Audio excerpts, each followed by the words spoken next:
Setelah tadi kita sudah bahas mengenai sequence, sekarang kita akan bahas mengenai implementasi indeks dan sinonim. Nah, mungkin teman-teman sudah tahu apa arti indeks, apa arti sinonim. Nah, sebenarnya masalah apa sih yang terjadi saat kita mengoperasikan basis data sehingga kita membutuhkan yang namanya database object index.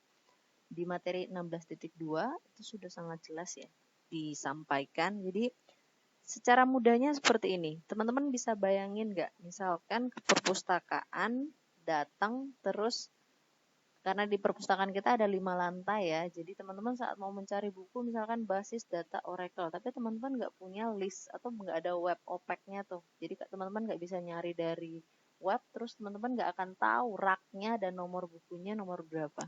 Bisa bayangin nggak? Teman-teman pasti akan screening satu-satu ya. Misalkan dari lantai 1, cari satu persatu raknya, lantai 2, lantai 3, lantai 4, lantai 5, sehingga dapat buku-buku yang teman-teman inginkan. Nah, di dalam basis data, cara pencarian informasi atau tadi ya contohnya buku yang teman-teman atau informasi yang teman-teman butuhkan adalah secara screening seluruh row tadi atau seluruh rak buku yang ada dalam perpustakaan.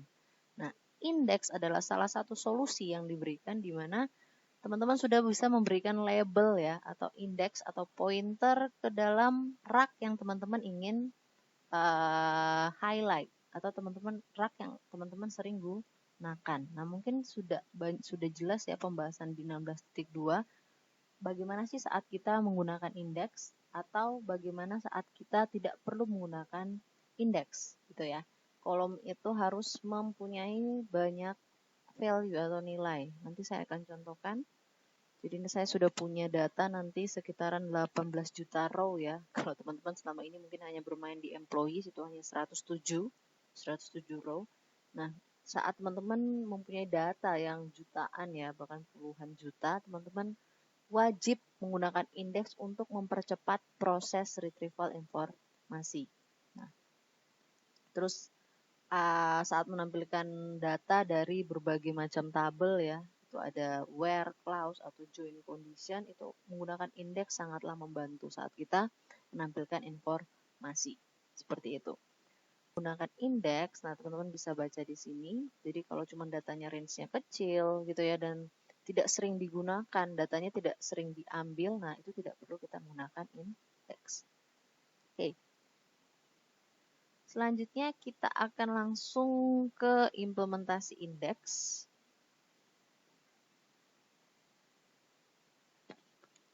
Oke, sebelumnya di sini saya sudah mempunyai satu tabel ya yang saya sudah siapkan. Kenapa sudah harus disiapkan sebelumnya? Karena raw datanya ya di sini ada 18 juta sekian data.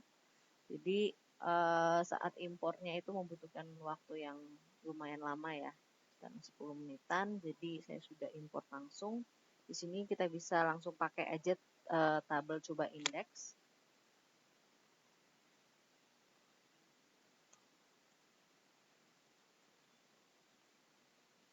Nah, di SQL Developer itu retrieve informasinya dia ada limit row-nya. Sehingga saat kita ambil nih, kalau kalian scroll ini akan panjang banget ya. Ada 18 juta soalnya. Ini saya nggak akan scroll sampai di bawah. Nah, teman-teman bisa lihat hanya ada satu kolom di sini namanya kolom baris ya dalam tabel coba indeks. Nah, dalam kolom baris itu hanya satu kolom tapi value-nya ada sekitaran 18 juta. Seperti itu. Kita bisa cek dengan cara kita count aja.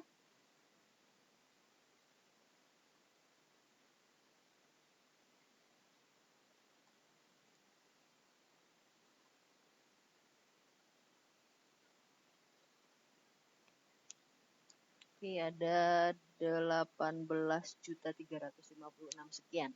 Nah, dari row baris ini, di sini kita belum menggunakan indeks. Kita akan lihat bagaimana sih perbedaan saat kita retrieve data atau retrieve informasi menggunakan indeks dengan tidak menggunakan indeks. Nah, kita akan melakukan percobaan melihat perbandingan query yang menggunakan indeks dan yang tidak menggunakan indeks.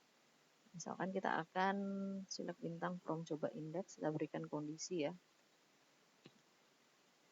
Kita berikan kondisi misalkan where baris Saya akan randomly ya, kasih seperti itu baris keempat juga. Kita run.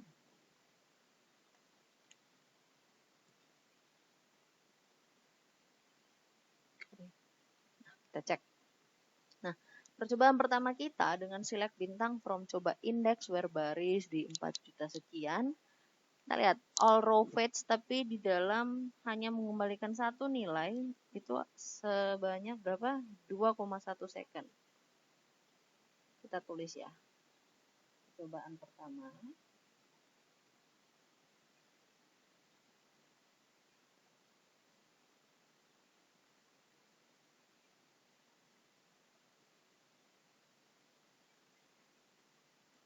Oke, kita akan lakukan percobaan kedua dengan menambahkan kondisi.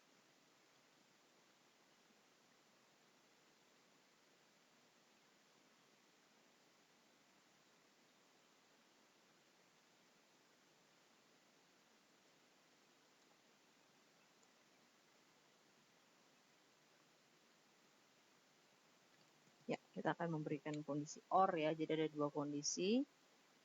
Terus kita run.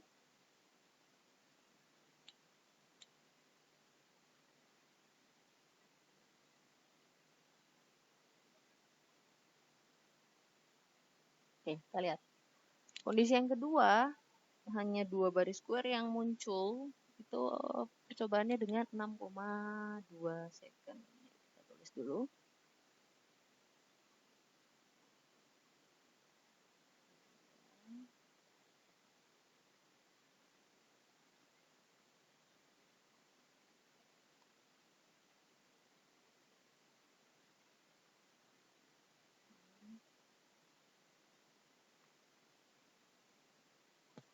Oke, kita sudah punya 2 kali percobaan.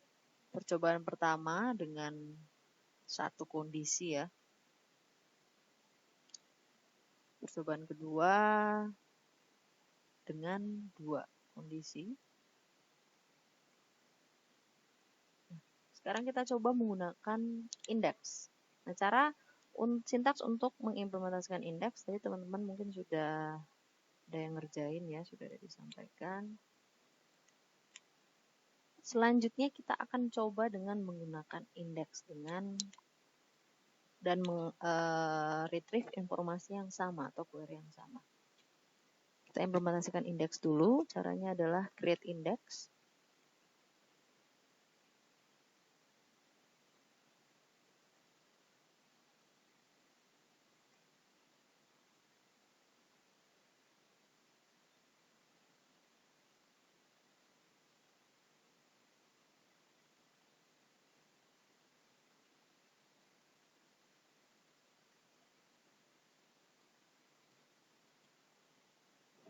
Index.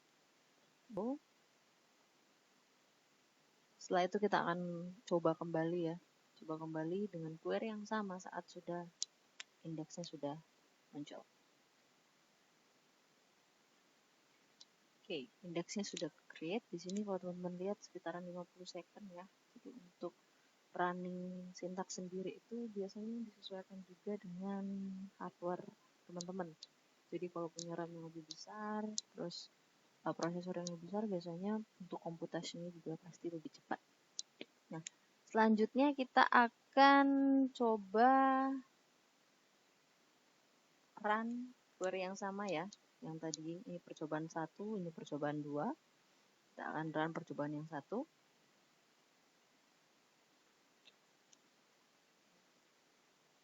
Teman-teman bisa lihat percobaan yang 1, retrieve informasinya sebesar 0,041 second. Saya tulis dulu. Sini saya sudah proof ya. Percobaan 1 sama 0,041 second. Sedangkan percobaan kedua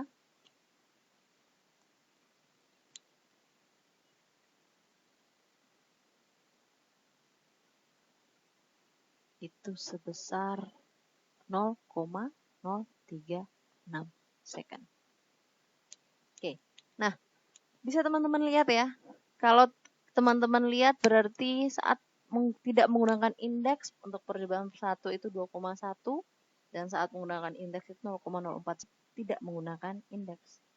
Nah, ini baru satu kolom saja di dalam tabel coba indeks. Nah, teman-teman bisa bayangin ya kalau kolomnya banyak, terus row-nya juga banyak ya, berapa lama sih pemrosesan yang kita butuhkan. Nah, itulah kenapa di beberapa kasus kita harus menggunakan indeks. Nah, selanjutnya kita akan bahas mengenai sinonim. Sebenarnya kalau untuk sinonim sendiri dari namanya sudah kelihatan ya. Sinonim berarti apa? Sama ya, persamaan kata. Jadi teman-teman bisa mengartikan sinonim juga terdengar seperti alias. Misalkan kita mau mengganti ya objek, misalkan objek tabel employees kita akan ganti namanya, itu bisa. Teman-teman tinggal buat create sinonim.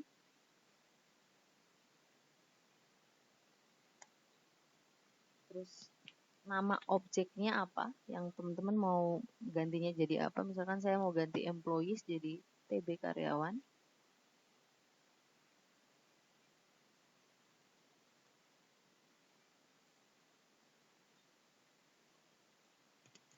Nah, sekarang employees juga bisa kita panggil dengan nama TB underscore karyawan.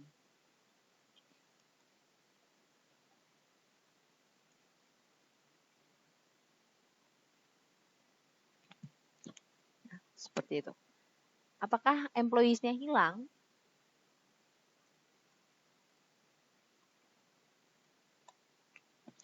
Sama ya. Jadi kalau sinonim teman-teman hanya mengganti namanya saja tetapi tidak mengubah dari tabel atau data aslinya atau objek aslinya.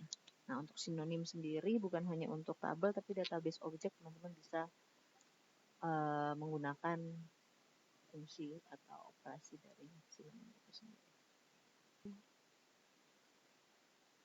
Sekian untuk pertemuan hari ini. Selalu jaga kesehatan, selalu jaga kebersihan. Tuhan